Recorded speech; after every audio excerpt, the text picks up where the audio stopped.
ದೇಶವನ್ನು ಆಳುತ್ತಿದ್ದವೋ ಅವರು ಮಾತ್ರ ಸ್ವತಂತ್ರವಾಗಿ ನಿರ್ಭೀತಿಯಿಂದ ಉತ್ತಮವಾಗಿ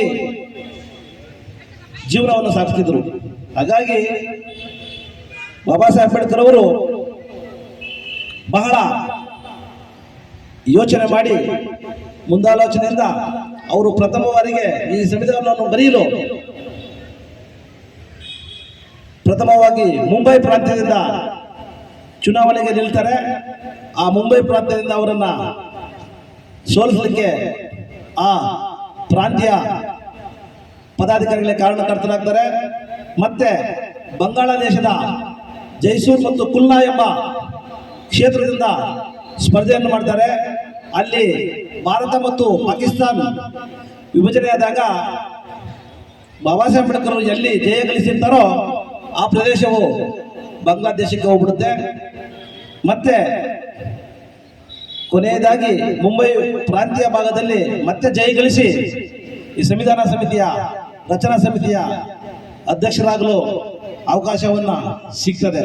ಅಂದ್ರೆ ಸಂವಿಧಾನವನ್ನು ಬರೀಬೇಕಾದ್ರೆ ಪ್ರಜ್ಞಾವಂತರಾಗಿ, ವಿದ್ಯಾವಂತರಾಗಿ, ಜ್ಞಾನಿಯಾಗಿ, ತತ್ವಜ್ಞಾನಿಯಾಗಿ ಎಷ್ಟು ಕಷ್ಟ ಆಗ್ತದಂತ ನಾವಲ್ಲೂ ಬಹುಶಃ ಯೋಚನೆ ಮಾಡಬೇಕು. ಆದ ನಂತರ ಅವರು ಈ ಸಂವಿಧಾನವನ್ನು ಬರೆಯಲು ಬರ್ತಾರೆ. ಆ ಸಂವಿಧಾನವನ್ನು ಬರೆಯಲು ಎಲ್ಲ ಪ್ರಜ್ಞಾವಂತ ನಾಗರಿಕರು ಬಾಬಾ ಸಾಹೇಬ್ ಅಂಬೇಡ್ಕರ್ ಅವರ ಬೆಂಬಲಕ್ಕೆ ಸುಮಾರು 1,000 ಜನ ಸದಸ್ಯರಾಗಿ ಎಲ್ಲರೂ MLA MP ಗಳಾಗಿ ಸಹಾಯ ಮಾಡ್ತಾರೆ. ಯಾರು ಉಳ್ಕೊಳ್ಳೋದಿಲ್ಲ. ಬಾಬಾ ಸಾಹೇಬ್ ಅಂಬೇಡ್ಕರ್ ಅವರು ಕೊನೆಯದಾಗಿ 3 ವರ್ಷಗಳ ಕಾಲ ಬಹಳ ಶ್ರಮ ಪಟ್ಟು 9 ಜನರ ಸದಸ್ಯರನ್ನ ಈ ಸಂವಿಧಾನ ಕರಡು ಸಮಿತಿಯನ್ನ ರಚನೆ ಮಾಡಲು ನೇಮಕ ಮಾಡ್ತಾರೆ. ಇಬ್ಬರು ಆರೋಗ್ಯ ಸರಿ ಇಲ್ಲ ಅಂತೇಳಿ ಮನೆಗೆ ಹೋಗ್ತಾರೆ. ಇಬ್ರು ವಿದೇಶಕ್ಕೆ ಹೋಗಿ ಬರೋದೇ ಇಲ್ಲ. ಇನ್ನು ಇಬ್ರು ಬೇರೆ ಕಾರಣಗಳಿಂದ ಅವ್ರಿಗೆ ಸಹಕಾರವನ್ನು ನೀಡೋದಿಲ್ಲ. ಮತ್ತೊಬ್ರು ಬೇರೆ ಕಾರಣಗಳಿಂದ ತಪ್ಪಿಸ್ಕೊಳ್ತಾರೆ.